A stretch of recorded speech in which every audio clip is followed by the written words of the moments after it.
Vamos a ver si en el camino se agrega alguien más. Pero ahorita por lo pronto.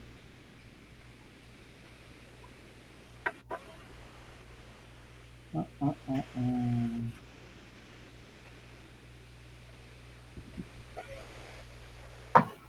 Voy a cerrar aquí.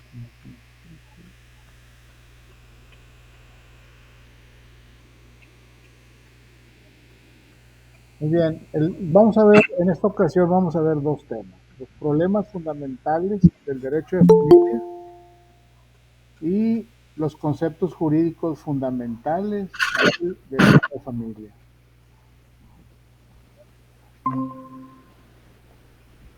Vamos bienvenida Yakimuru, bueno, Flores, señorita Flores. Vamos a comenzar la presentación. Decía que vamos a ver dos temas hoy. Los problemas fundamentales del derecho de familia y los conceptos jurídicos fundamentales del derecho de familia. Vamos a irlos platicando y si hay alguna duda, con todo gusto lo vamos viendo. Entonces, el objetivo es que el estudiante asocie el derecho de familia a la gran rama denominada derecho civil, donde es conveniente precisar si existe un parentesco entre el derecho civil patrimonial y el derecho de familia. En el capítulo 1 dice problema lógico, sociológico y ético del derecho de familia. ¿Sí? El derecho de familia, bueno, pues es considerado como una base estratégica del derecho, puesto que de ahí emanan un montón de variables en derecho. ¿Sí? Al formarse una familia, ¿sí? Imagínense, desde que dos personas se unen, hombre y mujer, y luego desde ahí ya se genera un vínculo jurídico muy importante que es el del matrimonio. Y luego nacen los hijos que ya van teniendo derechos, ¿sí? Cada uno en lo individual y en forma conjunta. ¿Sí? Y luego los hijos se van haciendo grandes y van generando su propio patrimonio y van generando nuevas familias y luego mueren los padres y luego está el derecho real de poder heredar ese patrimonio y entonces toda la familia en su entorno está envuelta en un tema complejo, sí, jurídico, porque como les digo, como de ahí emanan muchas cosas, ¿sí? Pues de ahí prácticamente emana todo, ¿no? Entonces, por eso de lo importante del derecho de familia. ¿Sí? Vamos a ver también el problema político, patrimonial, teleológico y axiológico del derecho de familia. Capítulo 1. Problemas fundamentales del derecho de familia son los siguientes. Problema lógico, el sociológico, el ético, el político, el patrimonial, el teleológico, que es la finalidad de la norma, origen, propósito, etcétera, y el axiológico, que es el estudio de los valores jurídicos en la creación y aplicación de las normas jurídicas. Dice, el problema lógico tiene por objeto definir el derecho de familia para fundar su autonomía, definiendo al derecho de familia como una gran fuente de derecho entre el derecho público y el derecho privado. ¿Sí? Se define como que al final de cuentas a lo que llegamos al final es que es un derecho privado, ¿no? Sí, envuelto también de derecho público, porque todas las relaciones que tenemos nosotros como familia o entre personas, ¿sí? Viene a ser el derecho privado, ¿sí? Pero vigilado, vamos a poner esa palabra, vigilado, o, o vamos a decir, definiendo la forma de cómo hacerlo, es definido o es vigilado por el derecho público, ¿sí? Que vendría siendo el Estado. Cuando hablo de Estado, hablo del gobierno, hablo del poder legislativo, que es el que forma las leyes, los que le dan eh, un cuadro, un marco legal a cada situación.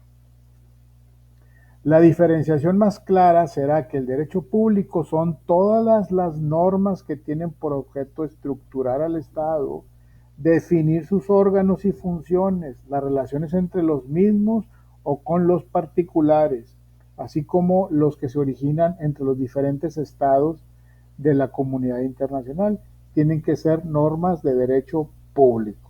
¿Sí? O sea, el derecho público está eh, provisto de facultades para definir la relación entre ellos mismos, ¿sí? Primeramente, entre sus órganos, ¿sí? Del Estado, sus funciones y cómo se relaciona con los particulares, ¿sí? Por derecho de familia entendemos el conjunto de reglas de derechos de orden personal y patrimonial cuyo objeto exclusivo, principal, accesorio o indirecto es presidir la organización, vida y disolución de la familia. Eso vendría siendo el derecho privado. Todo lo que nos concierne a nosotros como seres humanos o como familia, ¿sí? Todo lo que generamos nosotros como seres humanos, contratos de arrendamiento, contratos de adhesión, contratos de compraventa, contratos de crédito, contratos de matrimonio, nacimientos, etcétera. Todo lo que envuelve a una familia tiene que ver con un derecho privado, ¿sí? O un derecho civil. El problema sociológico, desde el punto de vista sociológico podemos decir que el derecho de familia tiene por objeto la organización de la solidaridad doméstica. El problema sociológico del derecho familiar también se refiere al estudio de las instituciones domésticas desde sus orígenes y a través de la evolución que se han presentado en el curso de la historia. La sociología, como ustedes saben, se encarga de estudiar el comportamiento de la sociedad, ¿sí? Y van definiendo qué es lo que se viene o pueden intuir o poner en una predisposición de lo que se viene para que el Estado esté listo y que pueda, no vamos a decir, no lo pesque por sorpresa. Entonces, el sociólogo, las organizaciones sociológicas, utilizan a las organizaciones, ¿sí? Instituciones domésticas, por ejemplo el DIF, en este caso sería el DIF, las organizaciones que de ahorita se me va el nombre, el INAPAM, el gente que tiene, organismos que forma el gobierno para atender a la gente mayor, a los jóvenes, a los niños huérfanos, a los niños en general, etcétera. Eso es, ustedes lo ven como una, pues qué bueno que el gobierno hace eso, pero la verdad es que eso le ayuda al gobierno para darse cuenta de cómo se está comportando la sociedad, tenerlo cerca, ¿sí? Tener cerca a la sociedad, su comportamiento, su desenvolvimiento, su evolución, para estar el Estado listo para lo que se viene, ¿sí? E ir formando leyes para que esas situaciones nuevas queden dentro de un marco legal. ¿Sí? En todo tiempo ha sido y es la familia, como se ha dicho tantas veces, la verdadera célula de la sociedad, base y piedra angular del ordenamiento social, no solo porque constituye el grupo natural e irreductible que tiene por especial misión la de asegurar la reproducción e integración de la humanidad a través de las generaciones y de los siglos, sino además porque es en su seno donde se forman y desarrollan los sentimientos de solidaridad, las tendencias altruistas, las fuerzas y virtudes que necesita para mantenerse saludable y próspera la comunidad política. Fíjense qué fenómeno tan importante está ocurriendo aquí. El Estado se sabe, y sí, porque la historia sí lo ha dicho y está más que comprobado, que la familia es la base de toda sociedad. Una buena familia es base de toda sociedad. El Estado le gusta que la gente, le gusta y le conviene que la gente viva en familia y que se comporten como familia y que se sigan formando familias, ¿sí? Así como el Estado también le importa que, que practiquen una religión, aunque el Estado no lo diga, pero para el Estado es importante que la sociedad practique una religión, la que sea, ¿sí? Porque eso trae como consecuencia unión, integración, solidaridad, altruismo, etcétera.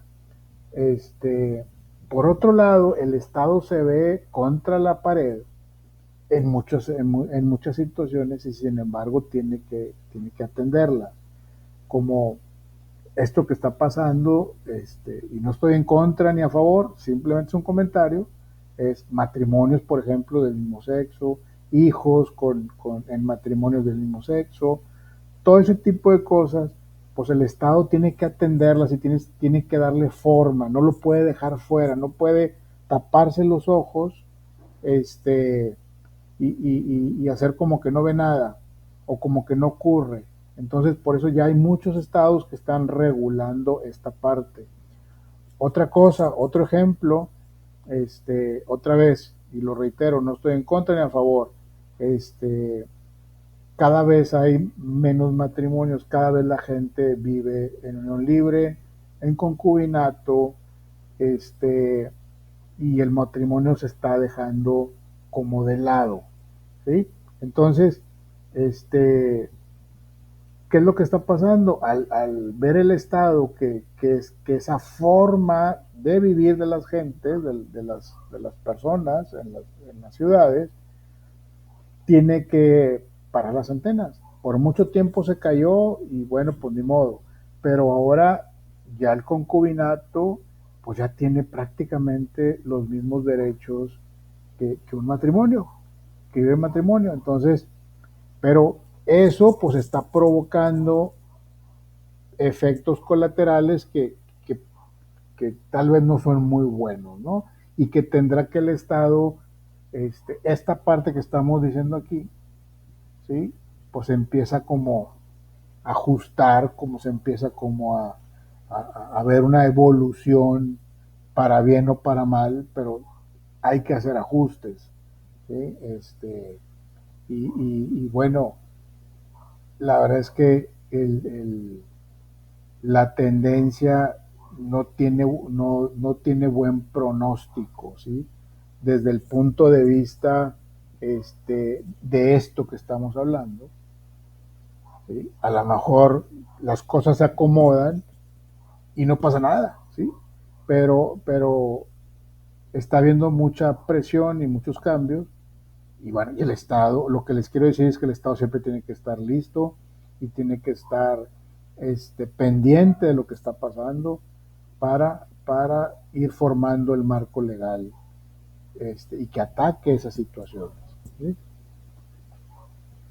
El problema ético es este problema, en este problema tratamos de determinar la influencia de la moral en la organización jurídica de la familia, tratando de diferenciar el derecho de la moral, precisando la intervención que tiene la moral en las diversas instituciones del derecho familiar, ¿sí?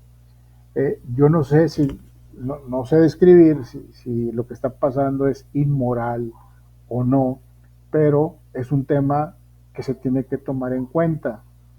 El derecho, pues busca, como su definición lo dice, busca mantener una línea o en línea a todas las personas en la línea que pensamos que es lo correcto, todavía aún basados en esto que comentamos hace un momento, ¿sí? ¿Cuánto puede durar así? Pues no lo sabemos, ¿verdad? Pero de que hay cambios, de que las cosas evolucionan, evolucionan y que tenemos que estar listos para los cambios, tenemos que estar listos para los cambios. En el derecho familiar, bueno, perdón, en el derecho familiar iremos comprobando que un concepto ético sirve de base para la celebración del matrimonio, de tal manera que este no es solo un contrato como dice el Código Civil, sino una forma de vida moral permanente entre los consortes, tanto en sus propias relaciones como en las de educación de sus hijos.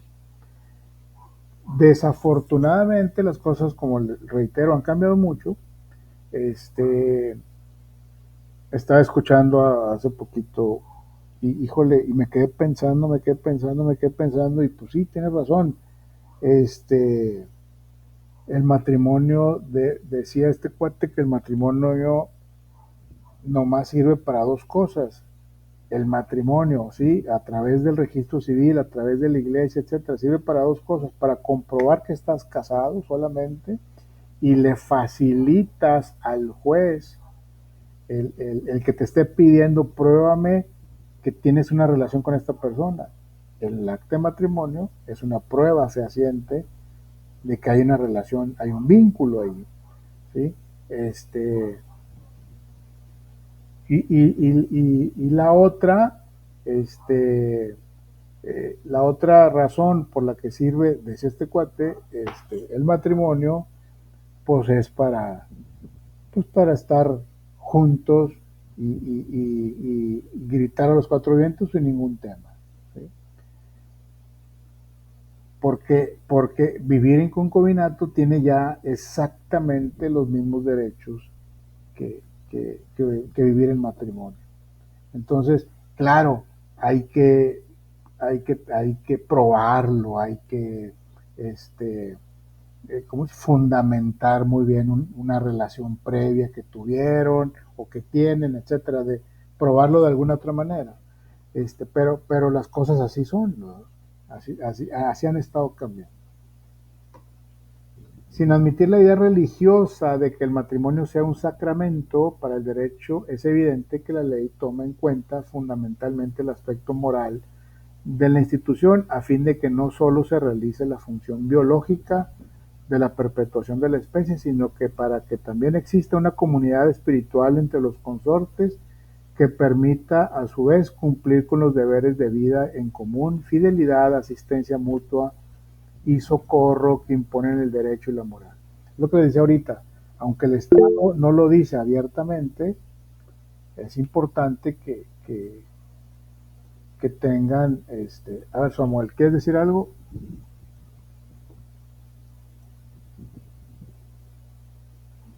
Sí, disculpe la intervención. Ahorita que menciona precisamente este párrafo en donde dice, sino para que también exista una comunidad espiritual entre los consortes que permita a su vez cumplir con los deberes de vida común, fidelidad, asistencia mutua y socorro que imponen el derecho y la moral. Me tocó hace menos de un mes escuchar en el trabajo cómo daban asesoría respecto a un divorcio. Uh -huh. Según tengo entendido, según escuché, ya la infidelidad ya no es una causal de divorcio. Según a lo que entendí, Sí. el hecho de que, por ejemplo, la mujer o el hombre tengan una pareja fuera del matrimonio, esto no, en realidad no afecta ni es algo que se pueda reclamar. Lo que pasa es que ahorita prácticamente ya no hay causales de divorcio, ¿sí? Porque ahorita el divorcio incausado, sin causa, pues no hay causales de divorcio, ¿sí? Que es por el libre desarrollo de la personalidad. No, ningún desarrollo de la personalidad. Lo que pasa es que aquí le da la libertad a cualquiera de las dos partes de quererse divorciar en el momento que quiera, sin preguntarte Sí. por qué, ¿sí? Sí te preguntan, obviamente, para llevar un registro, pero si tú dices, me voy a divorciar porque me cayó gordo, está bien, divórciate, no pasa nada, te lo firmo, o me cayó gorda, te lo firmo, lo que sea, y ya, ¿sí? Ya no hay causales como tales. Claro, si hay un divorcio y hay unas causales muy fuertes como una enfermedad o como violencia, prostitución, fomentar la prostitución y cosas de ese tipo, pues se estatiza que esa fue la razón, ¿verdad? Pero ahorita a través de la nueva figura del divorcio incausado, ¿Qué significa incausado? Que no hay causa, simplemente ya no quiero, ¿sí? Entonces, pues imagínate. Si estoy equivocado, por favor, corríjame, Lick. Según tengo entendido, la jurisprudencia de divorcio incausado nace cuando se toma como garantía individual, o considerando más bien una jurisprudencia como garantía individual, el desarrollo al libre, al derecho a la libre personalidad, el libre desarrollo del derecho a la personalidad. Entonces, esto comprende que si el juez pide una causal de divorcio, en todo caso estaría siendo violatorio de garantías. Este, de hecho, las causas las piden, se queda un registro, pero no como causal, es nomás por qué quieres divorciarte y se queda registrado. Te voy a decir por qué se tiene que quedar registrado y por qué preguntan, porque todo eso se forma para generar una estadística, ¿sí? Para después ir viendo por qué la gente se está divorciando, si por aburrimiento, si por irresponsabilidad, si por lo que tú quieras, todo queda registrado. Entonces, pues sí, esto fomenta a que al desarrollo de la personalidad de que hagas lo que quieras, ¿sí? No, no te voy a detener, es tu vida, ¿sí?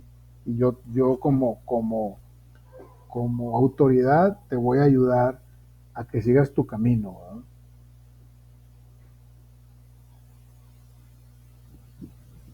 ¿De acuerdo? Gracias, Lick. De nada. Vamos a continuar.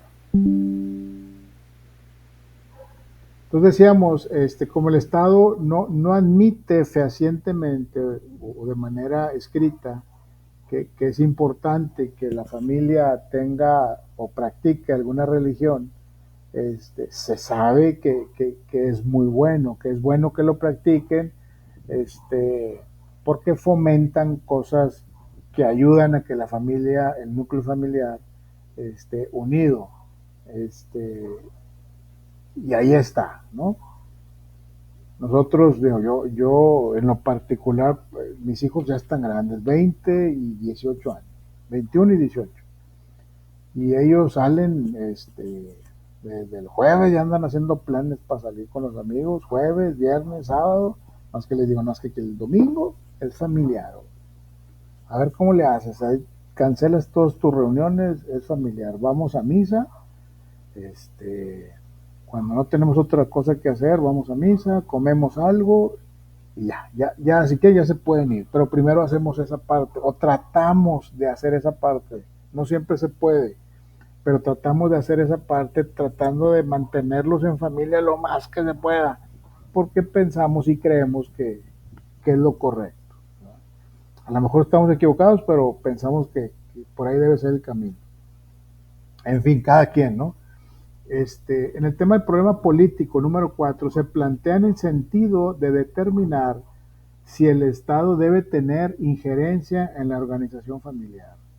Se afirma que el Estado sí debe tener intervención en la organización familiar jurídica, por estas razones. Porque de la solidaridad familiar depende en medida la solidaridad política, de tal manera que peligraría la existencia misma del Estado si ocurriera la disolución de la familia o ésta estuviese organizada de manera deficiente o incompleta por el derecho. ¿Por qué el Estado debe tutelar un conjunto de intereses de orden público que existe en el seno de la familia? Porque el Estado debe intervenir a través de sus órganos a fin de que se celebren determinados actos jurídicos, tales como el matrimonio, la adopción, el reconocimiento de hijos, etcétera, ¿sí? Porque finalmente el Estado debe de controlar la actividad de los que ejercen la patria potestad y la tutela mediante la intervención del juez a fin de impedir actos perjudiciales en contra de los menores. Entonces está la familia, pero está cobijada por el Estado a través de sus leyes, de sus reglamentos, de su fomentación de las buenas costumbres, ¿sí? Pues para que todo esté en orden. A la hora, cuando ocupas al Estado que te ayude, cuando algo se desarma, ¿sí? Y se genera un problema, entonces es cuando el Estado interviene, ¿verdad? Cuando hay maltrato a menores, cuando hay maltrato a la mujer, cuando hay maltrato a los hijos, cuando hay una adopción, cuando se casan, cuando se divorcian, cuando se mueren, ahí es cuando el Estado entra, ¿sí? Simplemente la gente cuando se muere, el primer documento que emite el Estado, ¿cuál es? El acta de función. Y si no hay acta de defunción, pues no te moriste, compadre, ¿sí? Para efectos legales, necesitas ese papel. Para casarte, ocupas, se genera el acta de matrimonio desde que naces, el acta de nacimiento, y eso es la prueba plena si es de nacimiento, de que naciste vivo, ¿sí? Si te casaste, de que te casaste, si te divorciaste, de que te divorciaste, ¿sí? Si de que te moriste, pues de que te moriste, ¿sí? Me está pasando ahorita, estoy viendo ese tema. Mi mamá tiene una camioneta, le quiere cambiar las placas, pero la persona que se la compró, ya se murió, y no se hizo el cambio de propietario. Entonces tenemos que buscar qué proceso sigue, qué proceso podemos hacer para que poder subsanar esa falta, por decirlo así. Y así es en todo. Por eso el Estado naturalmente tiene que estar pegado a la familia, vigilando que todo funcione bien, ¿sí? El problema teleológico. Este problema se plantea para determinar cuáles son los fines específicos del derecho, que eso es lo que ya vimos hace rato, y problema axiológico, los valores en el derecho de familia. El problema axiológico se plantea desde dos puntos de vista: por lo que se refiere al concepto de justicia que debe de existir en determinadas instituciones familiares, y en cuanto atañe a un régimen de seguridad, tanto desde el punto de vista de las relaciones personales cuanto de las relaciones patrimoniales, para realizar el bien común y el orden dentro del grupo familiar. Vamos aquí un pequeño video, vamos a verlo, que no se me duerman.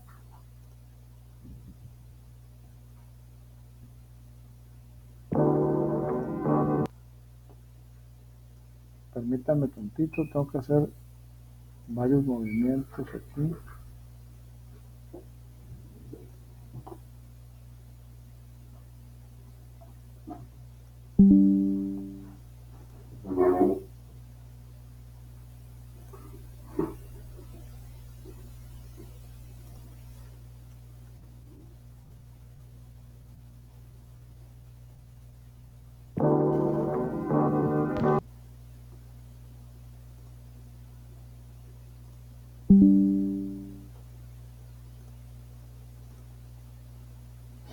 Voy a dejar de presentar tantito y salgo yo también de aquí, ahora sí que del aire, como dicen.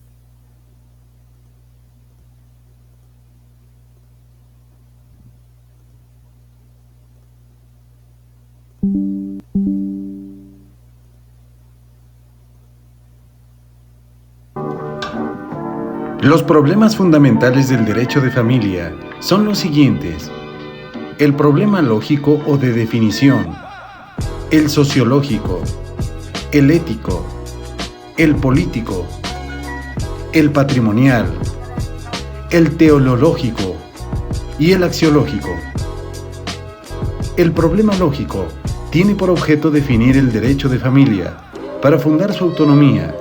Como en todo problema de definición, procede determinar el género próximo y la diferencia específica, perteneciendo el derecho de familia a la gran rama que dentro del derecho privado se denomina derecho civil, precisando que si existe un parentesco entre el derecho civil patrimonial y el derecho de familia, o bien si es posible sostener la autonomía del derecho de familia.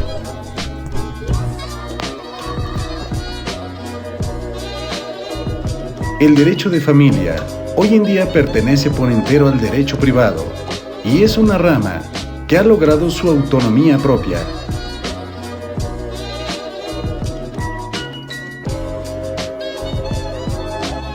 El derecho de familia pertenece por entero al derecho privado no obstante que tutele intereses generales o colectivos, siendo sus normas irrenunciables. Al ubicarse el derecho de familia dentro del derecho privado, en general, llegamos al centro del problema, que consiste en determinar si corresponde al derecho civil regular bajo un mismo sistema de normas, tanto los problemas de orden patrimonial, que se presenten entre particulares cuando los de naturaleza familiar, que tienen una especial caracterización, aun cuando tengan, en algunos casos, consecuencias de orden económico. Las características del derecho de familia permiten diferenciar esta rama de todo el derecho patrimonial civil, mercantil, laboral o agrario. En estas manifestaciones existe el dato común de que el ordenamiento jurídico regulará todo lo relacionado con intereses patrimoniales, atendiendo a las características del derecho de familia, tanto por lo que se refiere a su aspecto no patrimonial, cuando por lo que atañe a su carácter de estatuto imperativo, irrenunciable, fuera del campo de la autonomía de la voluntad, e integrado por normas de indiscutible interés público y superior, debiendo separarse del derecho civil patrimonial, para integrar una rama autónoma dentro del derecho privado. Julián Bonecase definía el derecho de familia como el conjunto de reglas de derecho de orden personal y patrimonial, cuyo objeto exclusivo, principal, accesorio o indirecto, es presidir la organización, vida y disolución de la familia. En esta primera caracterización de las normas jurídicas que organizan a la familia, se clasifica la mayor parte de las reglas relativas al matrimonio, a la paternidad y a la filiación. El distinguido jurista italiano Antonio Sicu, profesor de Derecho Civil en la Universidad de Bolonia, sustentó una teoría interesante respecto a la naturaleza del derecho de familia, dándole en ciertos aspectos un carácter de derecho público, sosteniendo en su obra, denominada La Filiación, que el derecho de familia se considera generalmente como una parte del derecho privado, y este suele dividirse en 4 especiales: derechos reales, derechos de crédito, derechos de familia y derechos de sucesión, a las que se antepone una parte general que contiene la exposición de los conceptos y principios comunes a todo el derecho privado.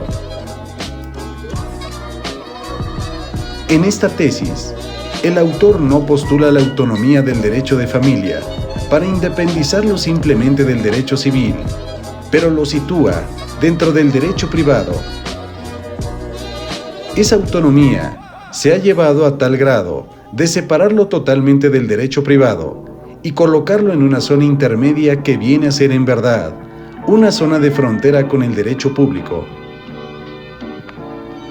En la primera parte de su obra, se dedicó a la comparación entre el derecho familiar y el derecho público, estudiando en el primer capítulo el derecho público y el derecho privado, mientras que en el segundo se ocupó del estudio del derecho familiar.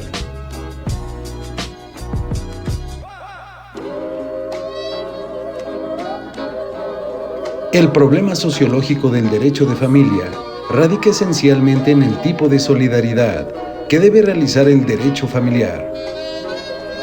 Las distintas formas de solidaridad social que presentan los agregados humanos se encuentran en la solidaridad doméstica, la solidaridad política, la solidaridad patrimonial o económica y la solidaridad internacional.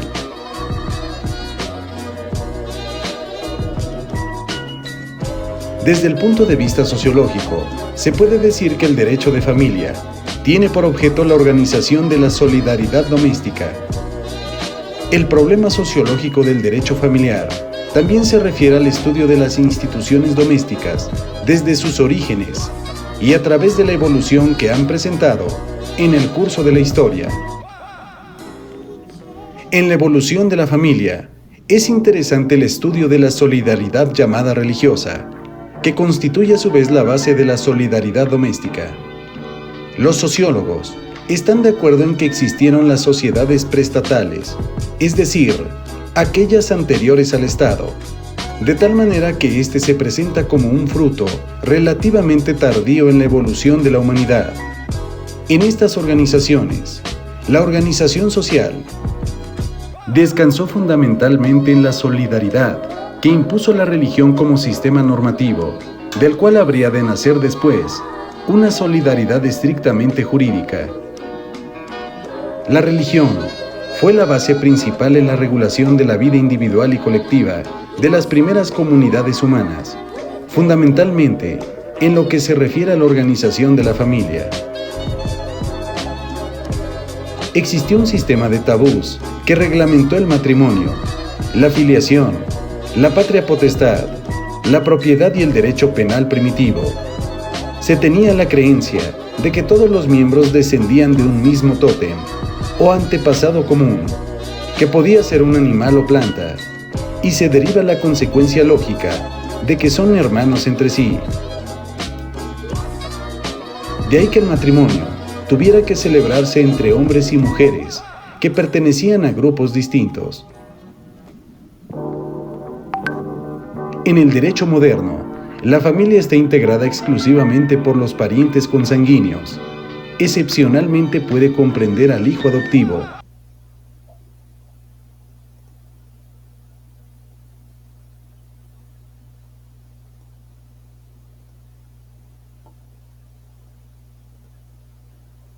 Muy bien. Lo detuve porque dura bastante, pero con mucho gusto les dejo la liga por si lo quieren ver. Empieza muy por encimita y se empieza, esta explicación se empieza a meter mucho en las variables y se enfoca mucho. Entonces, está muy padre, está muy interesante, pero bueno, pues aquí nos acabamos la clase, ¿no? Y todavía nos falta un poquito. Vamos a continuar.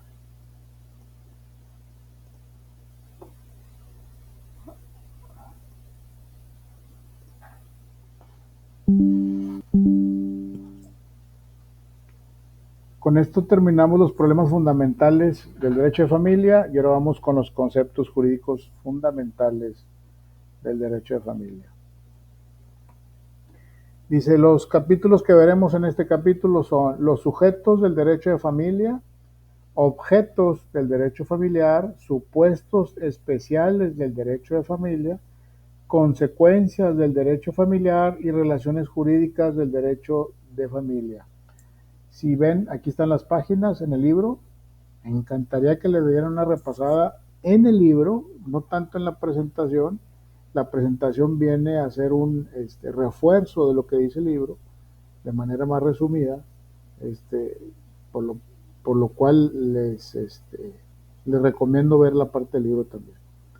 Número 1, los sujetos de derecho, objetos jurídicos, supuestos jurídicos, consecuencias de derecho, nexo jurídico y relaciones jurídicas. Sujetos del derecho familiar. ¿Quiénes son los sujetos del derecho familiar? Fundamentalmente los parientes por consanguinidad, afinidad o adopción, los cónyuges y las personas que ejercen la patria potestad o tutela, también los concubinarios. Entonces, ¿quiénes son los sujetos del derecho familiar? Pues toda la familia, cada quien ocupando su puesto, dependiendo del parentesco, dependiendo de si son adoptados, dependiendo si hay concubinato, etcétera. Entonces, todas las personas que conforman la familia son los sujetos del derecho familiar, ¿sí?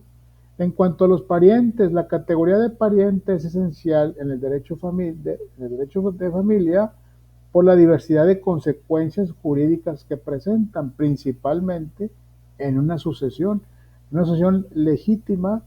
Cuando no se hizo testamento, los parientes se hacen importantes, ¿sí?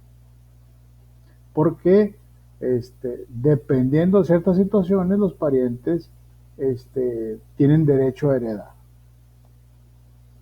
Cónyuges.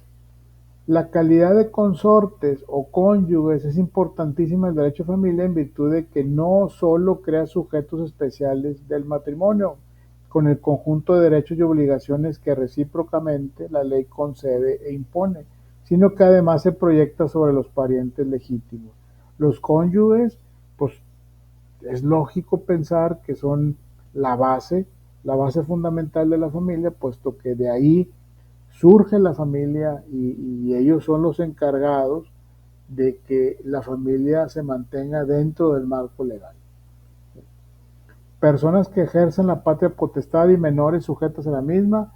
Dentro del parentesco se originan las relaciones específicas que impone la patria potestad entre los padres e hijos, o en su caso entre abuelos y nietos, ¿sí? Tutores o incapaces. La incapacidad de ciertos sujetos, menores o sujetos a patria potestad y mayores de edad, privados de inteligencia o afectados en sus facultades mentales. Curadores, consejos locales de tutela y jueces pupilares. En relación con la tutela misma se hace necesaria la intervención de otros sujetos que cumplan las funciones especiales. Concubinos. En algunos sistemas como el nuestro se reconoce estos sujetos del derecho familiar. Lo que les decía hace un momento, ya el concubinato, las personas que viven en concubinato prácticamente ya tienen los mismos derechos que los que viven en matrimonio, bajo el vínculo matrimonial. En cuanto a los objetos del derecho de familia, hemos definido el derecho como el conjunto de normas que tienen por objeto regular la conducta humana intersubjetiva que se manifiesta en facultades, deberes y sanciones. Los objetos propios del derecho de familia, objetos, primero estábamos hablando de sujetos y ahora son objetos. Definición de los derechos subjetivos familiares. Cabe definir los derechos subjetivos familiares diciendo que constituyen las distintas facultades jurídicas que se originan por el matrimonio, el parentesco, la patria potestad o la tutela. Clasificación de los derechos subjetivos familiares. Se clasifican en derechos subjetivos familiares no patrimoniales y derechos subjetivos familiares patrimoniales. En toda familia, forzosamente, se genera un patrimonio. Pues no forzosamente, pero ese es una de las objetivos, además de perpetuar la especie, vivir en conjunto, etcétera, etcétera, la alimentación, la educación, etcétera, pues también es la de generación de un patrimonio. Entonces, esa parte del patrimonio también tiene que ser protegida y velada por el Estado, por el derecho público, ¿sí? ¿Para cuando qué? Para cuando el patrimonio determinado y adquirido bajo la ley, ¿sí? Patrimonio lícito, bueno, si es ilícito no es patrimonio, pero el patrimonio, de acuerdo a la ley, a la hora que la persona, el dueño del patrimonio muere, entonces entra el Estado como testigo o como parte en el proceso de la repartición de los bienes. Un derecho patrimonial es cuando es susceptible de valorarse en dinero, ¿sí? De manera directa o indirecta. En cambio, se caracteriza como no patrimonial cuando no es susceptible de dicha valoración. Ejemplo de patrimoniales: derecho de heredar alimentos en la sucesión legítima. O no patrimoniales, el derecho a alimentos, el simple derecho de alimentos que poseemos todos en cualquier momento. Supuestos especiales del derecho de familia. Supuestos. Lo que yo creo que puede pasar es un supuesto. Habrá primero que enumerar los supuestos especiales del derecho de familia y como supuesto principal mencionaremos al parentesco, ¿sí? Al matrimonio y al concubinato como supuestos secundarios a la concepción del ser, el nacimiento, distintos grados en la minoría de edad, la emancipación, la mayoría de edad, la edad de 60 años para los abocados a la patria potestad o la tutela, la muerte, el reconocimiento de hijos, la legitimación, las causas de divorcio, la nulidad del matrimonio, las causas de disolución de sociedad conyugal y en general la condición moral de determinadas personas. ¿Qué quiere decir esto? ¿Sí? Si cuando yo hablo de supuestos es cuando ya estoy hablando o estoy a sabiendas de que ya hay un matrimonio. Pero ¿qué supuestos puede tener cuando ya hay un matrimonio hecho? ¿Sí? Puede haber tutela, puede haber adopción, puede haber herencias, puede haber alimentos para la gente mayor, puede haber alimentos para la gente menor, puede haber divorcio y luego si hay divorcio, pues puede haber, al haber un divorcio, pues se generan un montón de cosas, ¿no? Alimentos, pensiones alimenticias, sociedad conyugal, por bienes mancomunados, por bienes separados, todo el patrimonio, si es de los dos, si es de uno, la disolución del, del régimen por el que estén casados, etcétera. Se generan un montón de cosas, un montón de supuestos, ¿sí? Dentro del tema civil, ¿sí? Si nos adentramos un poquito más, pues hay un tema penal también, ¿sí? Que aquí no lo mencionamos porque no estamos en esa materia, pero hay el parricidio, el fraude, el asesinato a padres, la agresión a los padres, la agresión a los hijos, el maltrato a los hijos, maltrato a la esposa, etcétera, todo ese tipo de cosas ya se convierten en temas penales, ¿no? A ver, Samuel, adelante, ¿qué quieres decir? Ahorita que comenta la situación penal dentro de la materia familiar, el incumplimiento en un convenio de alimentos, en un Sí, juicio de alimentos se puede decir, ¿verdad? ya ahorita ya se puede cometer en penal el incumplimiento después de una serie de procedimientos que no son atendidos, puede llegar a una situación penal. Y esto, discúlpeme, específicamente en esto, tenemos que conseguir lo que viene siendo la sentencia por incumplimiento de convenio para poder denunciar, o basta una prueba de que no está cumpliendo el deudor alimentista. El, el, Cuando no se está cumpliendo, se le tiene que avisar al juez que no está cumpliendo. El juez pedirá los medios de prueba a fin de comprobar que no se está cumpliendo, y el juez emitirá su opinión de qué es lo que sigue de hacer. Que entiendo, se le apercibe a la persona que no está cumpliendo y que debe de cumplir, ¿sí? Y si dejó, por ejemplo, dejó de trabajar, va a decir, no, dejé de trabajar y no estoy percibiendo, bueno, pues entonces lo que vas a hacer es que cuánto percibías y se le va a ir acumulando, ¿sí? Si ganaba 20,000 pesos y ya no percibe nada y él daba el 50% de su pensión, por decir un número, entonces tú dabas el 50%, entonces se te va a ir acumulando esos 10,000 pesos que no estuviste dando, se te va a ir acumulando hasta que trabajes para que cumplas. Y si no cumples, puede llegar a través de una sentencia para generar una orden de aprehensión. Gracias. ¿De nada? Continuamos. Consecuencias del derecho de familia. Para el derecho de familia existen dos tipos de consecuencias: las relacionadas con la creación, transmisión, modificación o extinción de derechos, de obligaciones y de estados jurídicos, ¿sí? Las referentes a la aplicación de determinadas sanciones. Consecuencias de creación de derechos, de obligaciones y de estados jurídicos. En el derecho familiar, las consecuencias constitutivas o de creación se presentan principalmente respecto a los estados jurídicos, que a su vez originan un conjunto de derechos y obligaciones de manera más o menos permanente. Consecuencias de la transmisión de derechos, deberes y estados jurídicos. Las consecuencias de transmisión son excepcionales en derecho familiar, sin embargo, pueden presentarse en dos casos: en la adopción y la tutela testamentaria.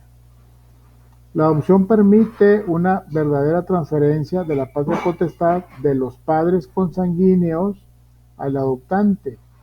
Expresamente, el artículo 403 dice así: los derechos y obligaciones que resulten del parentesco natural no se extinguen por la adopción, excepto la patria potestad, que será transferida al padre adoptivo.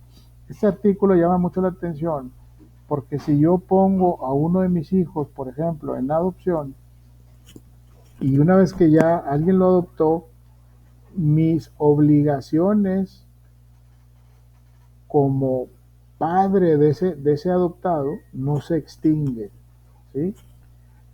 Persisten y nunca se acaban. Y no se transfieren y no se extinguen ni nada de eso. Entonces ahí continúan. Además de las obligaciones y derechos que obtiene la persona que adopta, ¿no? Y el adoptado, obviamente. Relaciones jurídicas del derecho familiar. Son aquellas vinculaciones, una relación jurídica del derecho familiar, son vinculaciones de conducta que se constituyen por el parentesco, el matrimonio, el concubinato, el divorcio, la patria potestad o la tutela. Otra vez, el parentesco, el matrimonio, el concubinato, el divorcio, la patria potestad o la tutela, todo eso son vinculaciones de conducta jurídica, ¿sí? De alguna manera, si yo estoy emparentado con una persona, de alguna manera tengo un vínculo jurídico con esa persona. Si estoy casado en matrimonio con una persona, hay un vínculo jurídico que me une a esa persona. Y el concubinato y el divorcio, la patria potestad, lo mismo, ¿sí? En cuanto al parentesco, se considera que comprende todas las relaciones específicas de filiación legítima o natural y de la patria potestad. Respecto de las relaciones que origina el divorcio, generalmente se comprenden en el estudio de las relaciones conyugales como una prolongación y consecuencia de las mismas, pero en nuestro concepto tal punto de vista es inadecuado. Por último, las relaciones propias de la tutela deben ser estudiadas independientemente de aquellos que se crean por la patria potestad, pues tienen supuestos y contenidos diferentes. En nuestro derecho, la tutela es separada de la patria potestad. Tutela, patria potestad. Características generales de las relaciones familiares. Relaciones privadas, patrimoniales y no patrimoniales. En cuanto a las relaciones familiares, son de carácter privadas en virtud de que solo intervienen particulares, sujetos activos y pasivos de la misma relación familiar.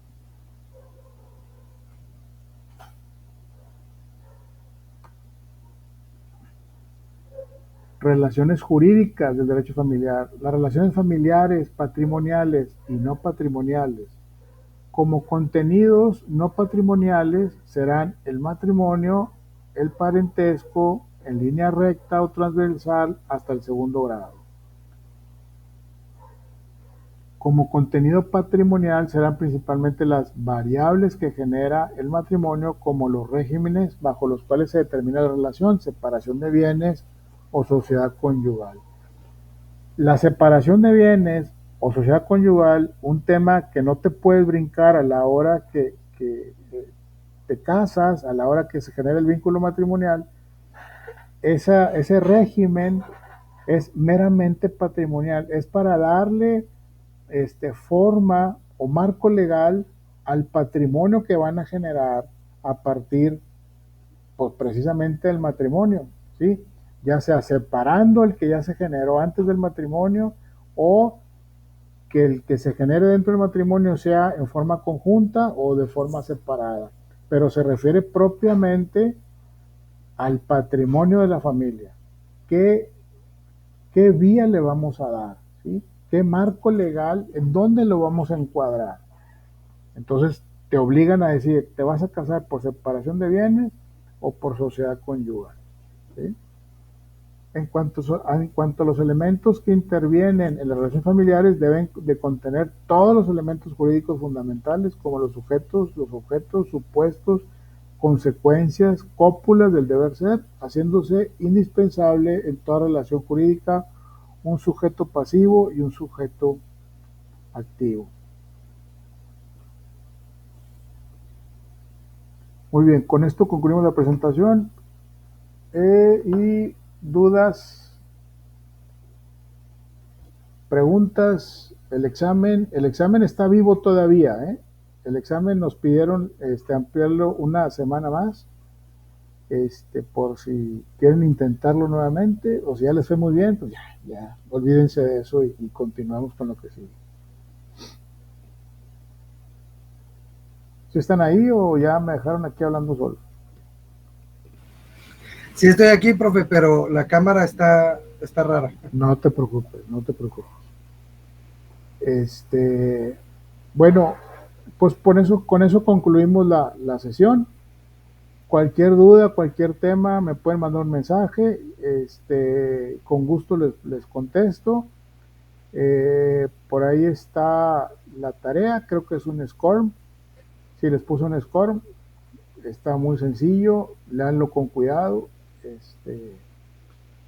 y como quiera, cualquier duda yo me quedo pendiente. Muy bien. Muchas gracias, licenciado. Buenas noches, que la pasen bien.